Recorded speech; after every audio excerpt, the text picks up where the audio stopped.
രാജസ്ഥാനിൽ മുന്നണികൾ മാറി മാറി ഭരിക്കുമെങ്കിലും അവിടുത്തെ ലോക്സഭാ കാര്യത്തിൽ ഒരു രീതിയിലുള്ള ടെൻഷനും വേണ്ട എന്നാണ് BJP നേതൃത്വം നരേന്ദ്രമോദിയോട് പറയുന്നത്. എന്നാൽ ഇത്തവണ BJPക്ക് വലിയ രീതിയിലുള്ള തിരിച്ചടി രാജസ്ഥാനിൽ കിട്ടും. അവിടെ സംസ്ഥാനത്തെ ഭരണം ഭജൻലാലിന്റെ കീഴിലുള്ള സർക്കാരാണ്, അത് BJP സർക്കാരാണ്.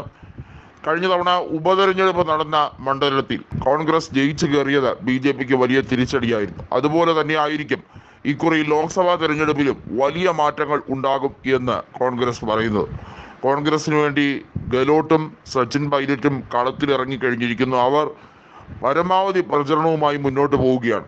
25 സീറ്റിൽ 15 നേടും കോൺഗ്രസ് എന്ന പ്രഖ്യാപനം ഉദിച്ചു കഴിഞ്ഞിരിക്കുന്നു. ഉത്തരേന്ത്യൻ സംസ്ഥാനങ്ങളിൽ കോൺഗ്രസിന് ഏറ്റവും കൂടുതൽ ആധിപത്യമുള്ള സംസ്ഥാനം ഏതെന്ന് ചോദിച്ചാൽ അത് രാജസ്ഥാൻ തന്നെയാണ്. 2018 മുതൽ 23 വരെ ഭരണം കൈയാളി.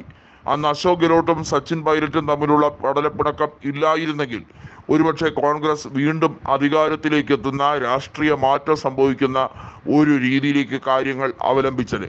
BJPക്ക് കേവല ഭൂരിപക്ഷം അത്രയ്ക്ക് ഉള്ള വോട്ട് ഷെയർ മാത്രമേ ഉള്ളൂ, അല്ലാതെ ഒരു ക്ലീൻ സ്വീപ്പ് കഴിഞ്ഞ തവണ കിട്ടിയിട്ടില്ല.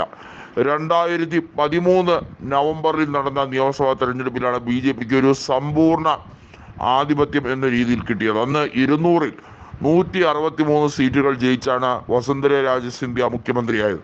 എന്നാൽ 2018-ൽ 78-ലേക്ക് കൂപ്പുകുത്തുകയും അവിടെ കോൺഗ്രസ് 99 സീറ്റുകളിലേക്ക് വിജയം നേടിയെടുക്കുകയും 2023-ലെ നിയമസഭാ തെരഞ്ഞെടുപ്പിൽ മാത്രമാണ് കോൺഗ്രസിന് പരാജയം ഉണ്ടായത്. എന്നാൽ ആ പരാജയത്തിൽ നിന്നും പാഠം ഉൾക്കൊണ്ട് തന്നെയാണ് ലോക്സഭാ തെരഞ്ഞെടുപ്പിൽ മുന്നോട്ട് പോകാൻ നിൽക്കുന്നത്. അർജുൻ റാം മേഘ്വാളും ഗജേന്ദ്ര ഷെഖാവത്തും അടക്കമുള്ള നിരവധി നേതാക്കൾ മാറ്റിവെക്കുന്ന രാജസ്ഥാനിലെ ഭൂമിയിൽ രാഷ്ട്രീയപരമായി BJPക്ക് ആധിപത്യവും സ്വാധീനവും ഒക്കെ ഉണ്ടെങ്കിലും ഇത്തവണ അത് കോൺഗ്രസ് വലിയ മുന്നേറ്റത്തിലൂടെ തിരിച്ചു പിടിക്കും എന്ന് തന്നെയാണ് നേതൃത്വം പറയുന്നത്.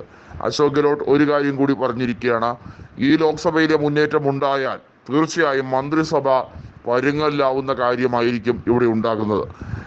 വസുന്ധരയുടെ മകൻ ദുഷ്യന്ത് മത്സരിക്കുന്നുണ്ടെങ്കിലും വസുന്ധരയ്ക്ക് പൂർണ്ണ മനസ്സാലെ BJP നേതൃത്വത്തെ അംഗീകരിക്കാനോ അവർക്ക് വേണ്ടി പ്രവർത്തിക്കാനോ തയ്യാറാകുന്നില്ല.